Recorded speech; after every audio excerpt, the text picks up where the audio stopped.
Hey guys, and welcome to or back to the Pause in Pursuit podcast with your host, Summer Clark. It is 2026. That is crazy. I hope you all had a wonderful Christmas and New Year. I just cannot believe it's already 2026. That just does not sit right with me. What do you mean COVID was 6 years ago? What do you mean? No, I can't believe that. I fail to believe that. Anyway, we are back. I had a nice, I think it was, a month off? Was it a month off the podcast? 3 weeks, 4 weeks? Don't know, can't remember. But yeah, I had a really nice break, but I am excited to be back now speaking to you guys again for weekly episodes. Lots and lots of amazing guest episodes coming up in the pipelines, so that is very exciting. But I thought before we release all of those, let's do a New Year Q&A. So, January 2026 Q&A. You guys have asked me lots and lots of questions. Thank you very much over on my Instagram for me to answer today. So let's do that. I'm going to be talking about stuff like Arrow's Rehab, GB Tryout prep, directional cues, and a lot more. So without further ado, let's get straight into the questions. So question number 1, as a dog walker / business owner in 2026, what are your growth expectations for 2026? So, and if people don't know, I am both an agility instructor and a dog walker currently. Obviously, the agility instructing is more recent, so the goal is to eventually replace the dog walking with full-time agility instructing. But at the moment, I'm a bit of both. So yeah, my growth expectations for 2026, again, it's technically, well, it is still my first year of being properly self-employed. So I don't have any extreme growth expectations, to be honest. I would just like to, steadily increase my client base, essentially. And I obviously have my own ways of tracking that. But again, I'm not going to get into all of that side of stuff. But yeah, I would just like to generally increase my client base. I don't have any specific measurable goals, which maybe I should, I don't know. I would just like to, in a year's time, look back and be earning more and have a larger clientele than I do now. And the thing with being self-employed and running your own business is, and loads of people have told me this, is that it takes time. A lot of businesses do not see any growth within the first year and quit, but the real growth happens after 2, 3, 4 years, if that makes sense. So first year, I do not have a ton of growth expectations. I would just like to see it moving in the right direction, even if that is very incremental. As long as it is moving in the right direction and not in the wrong direction, I am happy. But yeah, that first year, don't want to get too hung up on growing massively because, like I said, that's generally not how being self-employed and running a business works. That first year generally isn't that year where you see tons and tons of growth. So as long as it's going in the right direction, no matter how small and slow that may be, I will be happy. That is all I can ask for in this first year. Question number 2, how is Arrow doing? What happened? Okay, so for the people that did not know what has happened with Arrow over the past month since October, I will give you a recap. So yeah, on the first weekend of October, I noticed Arrow was slightly lame on his right forelimb, which I obviously then straight away took him to see his amazing physio, Megan Hunt, at Pace Therapy, and we didn't find a problem. The limp did get worse, though, over the next few days, so I put him on strict rest. The limp was also more prominent on certain surfaces like gravel and concrete rather than grass and carpet, for example. So yeah, put him straight on strict rest just to make sure that it didn't get any worse, and got him booked in for a CT scan. This was in a few weeks' time. He then had the CT scan and it came back completely clear and he's injury-free, thank God. We're still not sure what the initial problem was, but it's a relief to know there's nothing untoward, with the CT scan. So that is what happened. And then obviously he had quite a while off. So even though he was obviously clearly injury-free, he was a lot less active than usual over the past 6 weeks. So it was 6 weeks since it happened to when I actually got the CT scan, because you can't just go and get them. You have to be booked in. So he'd been out of action for 6 weeks, and obviously I didn't want to rush him back into his usual workload because then he'd probably get injured again. So the rehab is basically just bringing him back to his original level of agility after being off for 6 weeks, essentially. And obviously, just in case he obviously did tweak something. I'm assuming he just pulled a muscle and it healed over the 6 weeks that I rested in between it happening in the CT scan. But yeah, so the rehab is purely just, cautionary to make sure that he's not going from doing nothing for 6 weeks back to full blast, if that makes sense. So that is all that happened, and yeah, Arrow is doing so fine now, and yeah, we're nearly back to course running now. 2 more weeks of rehab and we will be back to full course running at medium, which is very exciting. Yeah, but that is all that happened. No dramas anymore. Got it sorted, and yeah, be course running very, very soon. Question number 3 is there any way of teaching directional cues when you don't have space for a jump at home? So I start teaching directional cues by teaching the dog to spin both left and right on that cue. So if I say to Arrow left, he does a full 360 left. And if I say right, he does a full 360 right. So when I get a new puppy, that's how I start teaching directionals. And obviously you can do that literally in the tiniest space with no equipment whatsoever. Okay, so I think some people don't realise that is how a lot of dogs are taught directionals. They think dogs are taught a spin in both directions separate to directionals in agility. But no, so that is how I teach them. So yeah, if I say left, Arrow will just turn left and do a full spin left, and right, same thing. And then once that is nice and solid and proofed, then that's when you can add it to a jump. So then you can send your dog over the jump and say the left or the right, and they will choose which direction to go, after they've taken that jump. So that is that is how I teach directionals, which doesn't involve a jump. So you can crack on with that straight away. And then obviously once that's sorted, then you do want to obviously transfer that onto a jump. But for now, yes, actually teaching the directionals, do that as those spins in both directions without a jump. So yeah, that is pretty simple. And yeah, one of those nice foundation behaviours that you can literally just teach wherever, whenever, and you can keep revisiting it because it is essentially trick training. Okay, so we love that. Question number 4. If you could build your perfect dog, what would it be like? Head, look, work, size, sensitivity, etc. Head, I'm guessing, is its mental state. So I would, if I could build a perfect dog, it's head. So I think sensitivity comes into head, doesn't it? So I would not want sensitivity. I've had that in Arrow and I would not want that again. No offence, Arrow, love you, but I would not want to deal with that again if possible. So mentality, not sensitive. However, I wouldn't want completely off its head and doesn't have any chill. Like sensitivity, you don't want the sensitivity as far as nerves or anxiety, but you still want the dog to think, okay? Again, it's that balance. You don't want it to overthink, but you still want it to have a head on it. Like it's not just absolutely batshit crazy. It still thinks, but it doesn't overthink and get worried. Okay, so that's the kind of mentality I'd want it to have. And I'd obviously want it to be nice and driven as far as working goes. I'd want it to want to work and be driven by some sort of reinforcer, whether that's food or a toy. I'd want that dog to want to earn its reinforcement and engage with me, if that makes sense. So that's its mentality. Look, I'm not really fussed with looks. I've never really been picky. It's like when people say, oh, this person has a type, like with relationships and the opposite gender. I don't have a type when it comes to dogs. Like I don't have, my dogs, I love Ethel and Arrow, like the look of both of them, and they're completely different. Like I'm not too fussy about the look of a dog. Obviously I'm on my spaniel grind at the minute. I've got Arrow and I'd love another spaniel next. And I absolutely love the look of Arrow. Like he's so pretty. He's such a pretty boy. I love the fact that he's black and white, and that's quite unusual.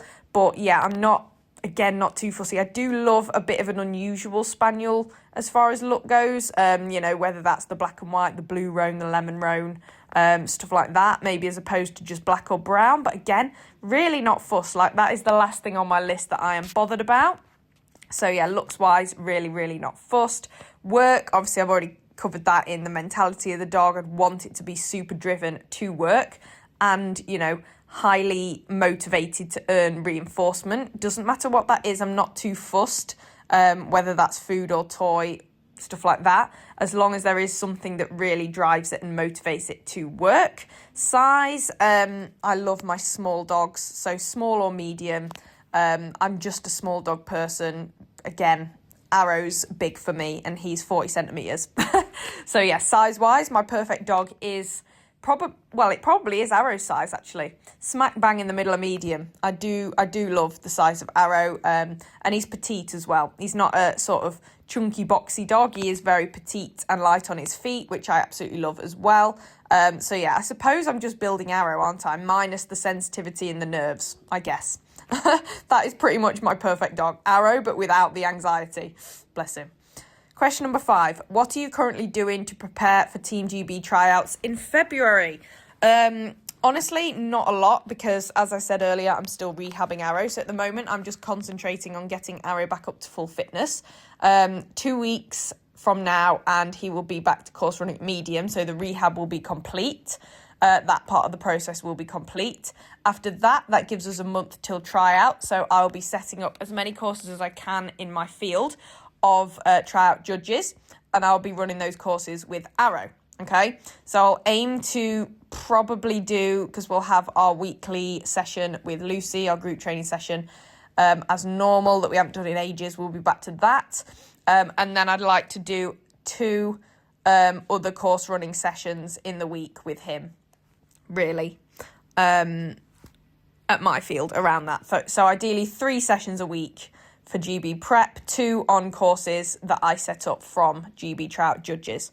And then obviously I'll keep going with his physio exercises, so his strength and conditioning exercises that we're doing for his rehab anyway. But again, we do those even before his injury. We did those anyway, just for a maintenance, kind of maintaining his strength and mobility and stuff like that. So that's obviously still part of prep, but not specific to GB tryouts. I'm just do that anyway, if that makes sense. So currently it's just rehab, but it will be those 3 training sessions a week, ideally, including 2 on a course by the GB tryout judges. Question number 6. How do you prevent a loss of progress when the weather stops you from training? This is a very apt question because there is snow on the ground, okay? It did snow, which is weird because it never usually snows here, but we do have snow on the ground, and it's been like 2 days now since it started snowing, and it's settled and it has not disappeared. It's still on the ground. So I obviously am not going to train Arrow in those conditions. So first thing to think about when preventing a loss of progress when the weather stops you from training. Now, this is usually just from rain, isn't it? We usually just have rain and we can't train. But obviously now we have the snow too. Maybe it's too windy for a week or so. You got to think, right, it's not going to be forever like the snow. It will rain soon and it will get rid of the snow and then it will dry out and then we'll be back to training. So really you're looking at max probably 1 or 2 weeks max here as far as not being able to train due to the weather. So in the big scheme of life, think about it, even over just a year, that's not going to make that much difference, is it? Like, that's really, really not going to make that much difference to your progress, to your training. Just think of it as a well-deserved rest and recovery period that is good for your dog and yourself anyway. So first of all, don't even see it as a loss of progress. Just think of it as a break, which all dogs and all handlers need anyway. And like I said, you can't prevent it because there's nothing you can do about it. Like, you can't magic away the snow or the rain or the wind. You've got to accept it. There are some things you can do indoors. Like I said, you can hire indoor venues, Dog Sports Derby, Ogilvy, stuff like that, if there's slots available, so you can get some training done regardless of the weather because you're indoors. Other things you can do is stuff that you can do inside your own house. So depending on how much space you've got in your house, you can do wing behaviours. Some people might be able to fit a whole jump in their house, which is great if you can. You can do your mat work in the living room or in the hallway or whatever to a manners minder for your running contacts. You can practice nose target behaviours. You can practice your start line weight. your start line routine. So maybe your middle down weight, stuff like that, leading out down the hallway or something. You can practice your rear foot target as well for stuff like seesaw, or if you have a 2-on-2 off contact. So concentrate on the foundations and keep practicing those at home where you can, indoors. Okay. And before you know it, the weather will be fine again. Like, it isn't that bad. It won't take that long. Okay. So try not to freak out about it if you can help it. Okay. Question number 7. How do you know when to retire an agility dog? So there's 2 scenarios here, really. There's either old age or there's injury or illness. So injury or illness, it's pretty obvious, I feel. Like I said, if your dog gets a diagnosis and it's going to be detrimental to their long-term health to come back to or keep doing agility. And like I said, the only way to know that is to consult professionals like vets, physios, stuff like that. And common sense, you kind of know, don't you, if your dog is ill or injured, the extent of that and, whether it will be good for them to carry on or not, and then make that decision from that information that you get from that professional, that diagnosis. Old age wise, again, I think of it as more of a gut feeling. When your dog is struggling, and, not, finding it difficult when they didn't before, if that makes sense. So, and again, every dog is different. Every dog retires at a different age. Ethel retired when she was 8, just purely due to age. She just, for whatever reason, I think she did age quite quickly. Like, I'm not sure exactly why. Maybe it's because back in the day she had stopped everything, including A-frame and dog walk and seesaw. So maybe there was more pressure on her joints and, the wear and tear got to her quicker than these days. We think a lot more about running over the contacts for the dog's joints as well, stuff like that. But she did see a physio regularly. I did a strength and conditioning. She got regular walks. That's just her. She was never kind of the optimal structure for agility, for example, like Arrow is, just in how she's made, maybe breed, yes, being a terrier, but not all terriers are badly structured for agility. And I wouldn't say Ethel's badly structured. She's just not, it's not ideal, is her structure for agility. But she did have a, pretty long and successful career. Like I said, if she was doing agility when she was like 2, 3, 4, 5, 6, 7. She had she did have a long career in the sense that it was 6 years. And she had a very successful and intense career as well. We did lots and lots of things, travelled, to different countries with the junior Team GB and stuff. But I knew to retire her because she was just struggling. Her times had slowed right down. She was getting time faults in every single run. She'd started to measure quite significantly before jumping. And she was, I could tell she was stiffer following agility. So, the hours after, the day after, stuff like that. And obviously I was just getting Arrow out and about doing stuff, competing, and he was looking promising. This was after, his initial issues. So I knew I had a lot of work to do with Arrow in getting him out of his shell and bringing him on. Like, I saw the potential. I knew I had a lot of work to do. So I was like, you know what? Ethel's uncomfortable and I've got Arrow to focus on. So it's going to benefit everyone if I retire Ethel. So I did. And like I said, she's loving her retired life. But you just know, I think it is common sense.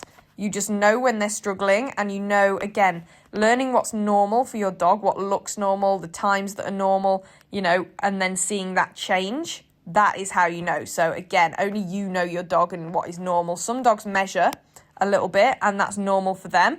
And it absolutely does not, it does not mean that they're needing to retire.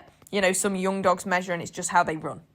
Okay, but if that's unusual for your dog and they start doing it as they get older, then potentially it's time to think about retiring them. So yeah, I'd say only and often it is a good thing. Question number 8. What are you most looking forward to this year? Oh my God, this is a very broad question. It's also up in the air, isn't it? Because obviously you've got GB tryouts. So if I were to make the teams again, the thing I'd be looking most forward to would be EO and or AWC. So the travelling abroad, that's the highlight of the year. But I don't know if I'm going to make the team, so I can't really say that. But if I do make the team, that will be the highlight. Other than that, I'd say at the moment, the thing I'm looking forward to most is Crufts, running in Champ for the first time at Crufts in the main arena. That'll be a first time experience for me and something I've wanted to do for many, many, many years. So at the moment, I'd say that's what I'm most looking forward to as far as agility goes. Because, everything else is pretty up in the air. So I'm going to say running Champ at Crufts. But just the summer season, to be honest. I'm just very excited for the summer season. Shows every weekend, nice weather, warm weather, just being more out and about and active. I'm just excited for the summer season. I know we're only literally in the start of January, so we've got a long time to go. We've got a while to wait, but we're hanging in there. But at the moment it is Crufts, but then also, you just can't beat that summer season. That peak summer season, June, July, August, we love it. We love it, we love it, we love it. Question number 9, why do you have separate cues for a backside wrap and a backside slice? So a wrap and a slice is a completely different behaviour, and therefore I believe that completely different behaviours need different cues. Otherwise, how is your dog going to know which one to do? Now, if you're always ahead of your dog, you can potentially get away with just saying one backside cue, and then the direction they turn after doing that backside depends on your positioning as a handler. However, I think personally, even if you are there, having separate cues and saying those cues nice and early in advance of the jump gives your dog ample time to prepare themselves mentally and physically for that specific manoeuvre. For example, with a wrap, they need more collection, okay? And they want to start turning in the correct direction as they take off for that jump, okay? So giving cues nice and early and cues being obvious and clear and different and specific allows the dog to prepare themselves to do that behaviour before they even enter it, if that makes sense. So if you only have one backside cue and your dog is entering that behaviour, they're not going to know which way to start turning and how much they need to collect until you're ahead of them to show them. And often you're not going to be. Okay, so they need to be able to do that off the cue. And it's make or break. If your dog does a backside and then does it as a slice when it's meant to be a wrap, make or break. For example, if the next obstacle is a contact, angle onto that contact. Or, if you're at a pretty prestigious event and the competition's tough and you need to save time and they turn the wrong direction, could be game over.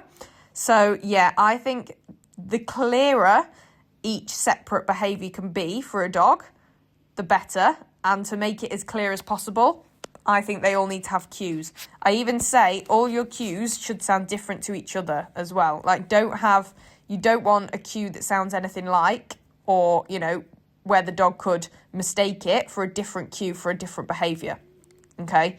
Because the clearer things are, the better your runs are going to be, and the faster and the smoother, okay? And the more time you're going to save. And like I said, you just can't, especially with the speed that dogs and agility as a whole is these days, you're not gonna be there to show your dog everything. They have to have their behaviours on cue, in my opinion. So same as a threadle wrap and a threadle slice, has to have separate cues, okay?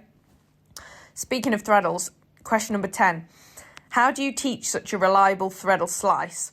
So I love a threadle slice. I start teaching a threadle slice using a hand touch cue. So I will teach a young dog a hand touch cue first, and then I will lead out to the face side of the jump, the side of the threadle side, the side I want the dog to come in and take, and I'll pop my hand down on that wing and release the dog and give them my hand touch cue, and they will do that hand touch cue and they will get the treat in my hand. After that, I will ask for the hand touch cue, and then before rewarding that, I will ask them for the jump. And then I build on from there until I'm asking for, I'm putting my hand down, asking for the hand touch, but then sending them straight into the jump. Then I would change the cue to the new threadle slice cue, and then phase the hand touch out in the sense of, I kind of technically never fully phase it out, because even though I start by putting my hand down to the ground-ish level, the dog's level, to ask for that hand touch, I gradually phase it out so that I'm not having to bend down with my hand. But my threadle slice cue physically, when I'm there, is my palm open facing the dog and my arm back. So what I started with, that open face palm, is still there in the finished behaviour. So that is how I teach a threadle slice. Like I said, that was a very, very brief outline of how I teach it. There is more to it than that, but that's generally the steps I take. Obviously, there's other variables and angles towards the jump, obviously making the angle harder as you go and stuff like that that's involved. But yeah, so I start out using a hand touch cue, and then I phase that out and replace it with the threadle slice cue.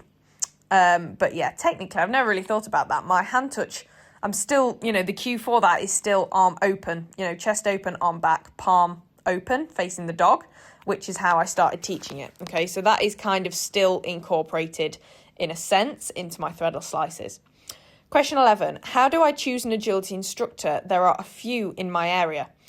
First of all, lucky you to have several agility instructors in your area, because I suppose that is more common these days, I guess.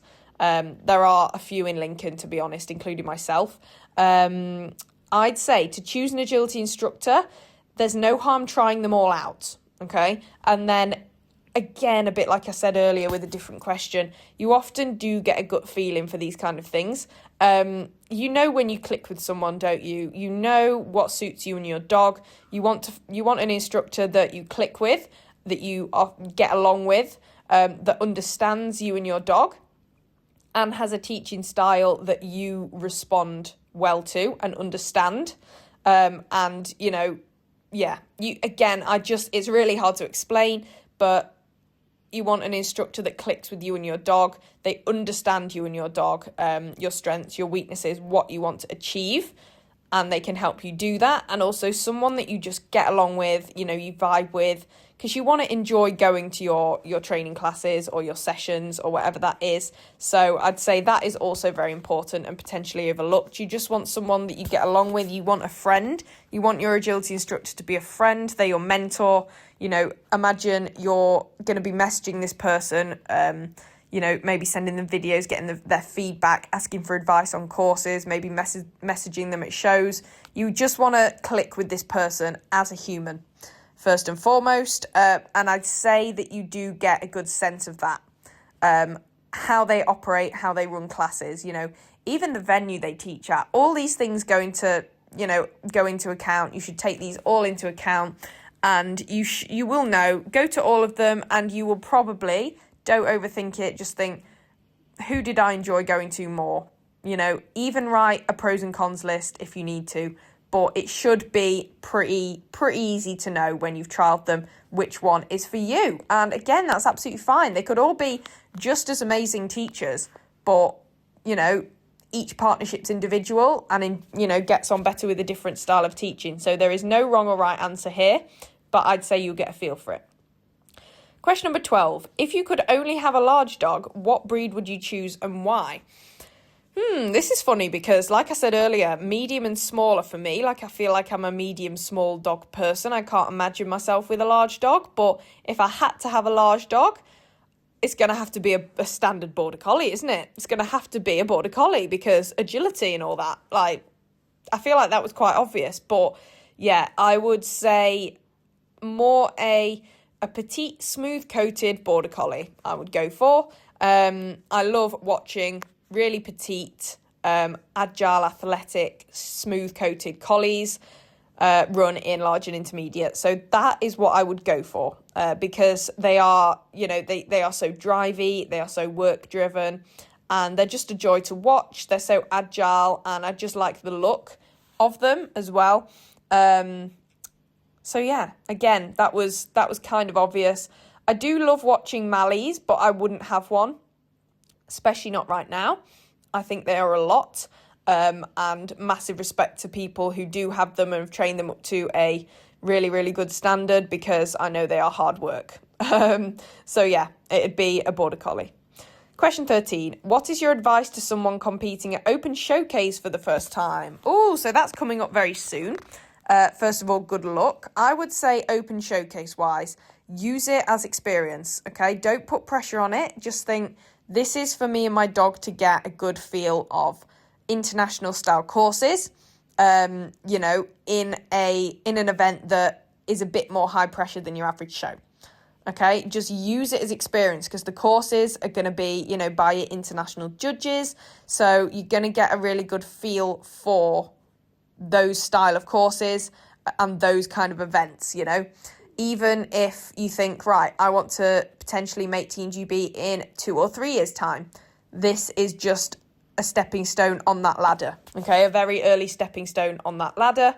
And it's just valuable experience, okay? So Open Showcase, I think, should always be thought of as experience, running international style courses.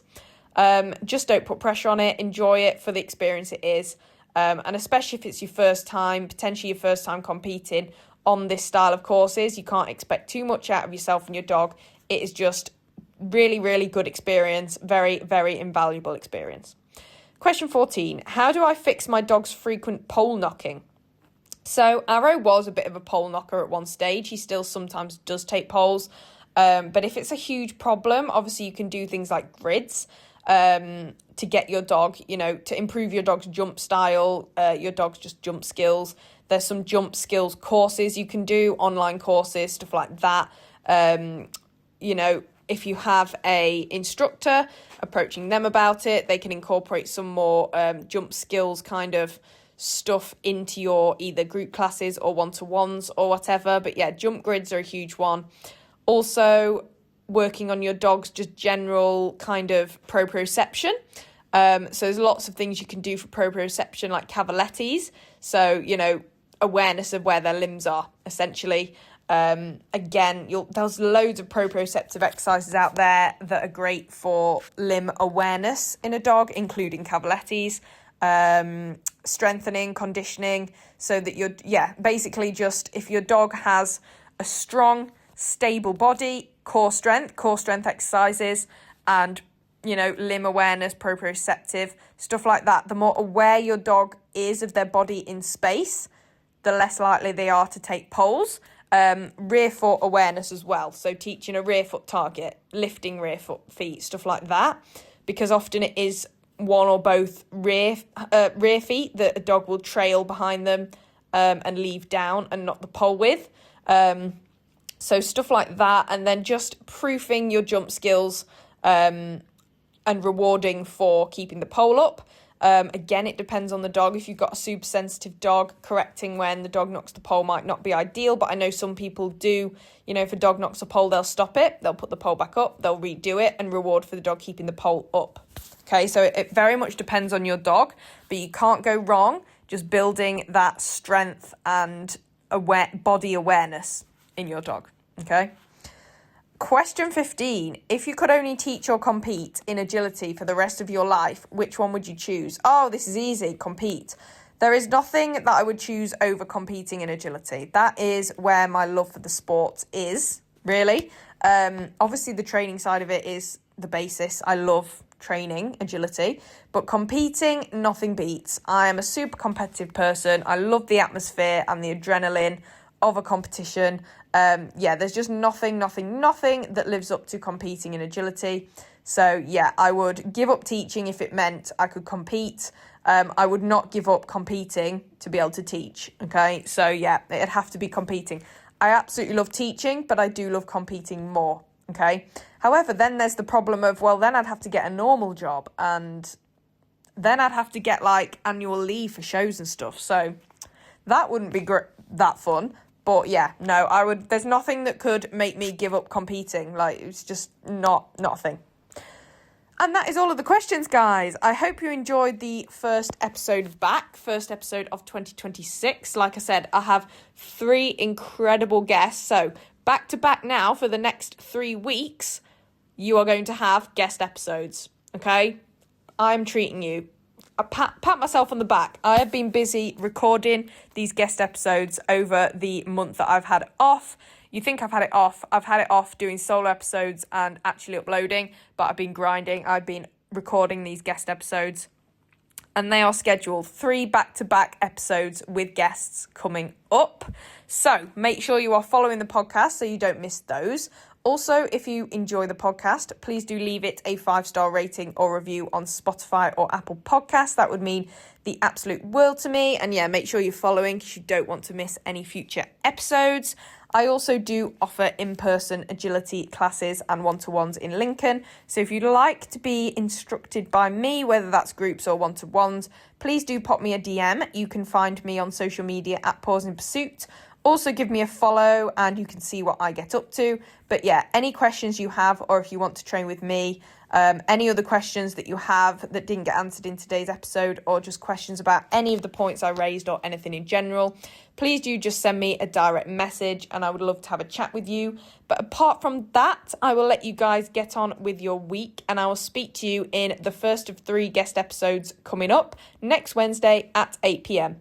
Bye guys.